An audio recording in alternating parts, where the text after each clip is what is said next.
Hello, চলে আসলাম আরেকটি ছোট মিনি ব্লগ নিয়ে। Get ready with me. তো যেহেতু দেবরের হলুদের ব্লগটা শেয়ার করে ফেলেছি, এখন অবভিয়াসলি মেকওভারের ভিডিওর পালা। তো আনমন্সে আমি খুব সকালে ব্রেকফাস্ট করে চলে এসেছিলাম। আজকে দেবরের ওয়েডিংয়ের মেকওভারটা আমি এখান থেকে প্রেফার করছিলাম। ওদের অল ওভার লঞ্চটা অনেক বেশি সুন্দর ছিল, মানে পুরো সব কিছু ডেকোরেশন ওয়েল ডেকোরেটেড ছিল। তো এখানে আমি চেঞ্জিং রুম এখন চেঞ্জ করে চলে যাব।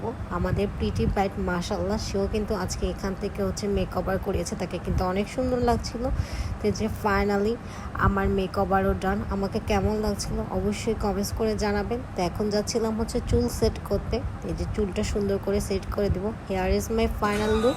তো সব কিছু মিলে আমি ওয়েল স্যাটিসফাইড ছিলাম। আপনারাও চলে আপনাদের স্পেশাল ডেটা এখান থেকে মেকওভার করে দেখতে পারেন, কারণ ওদের বিহেভ প্লাস সব কিছু মিলে আমার কাছে অনেক ভালো লেগেছে। Hair is my final look.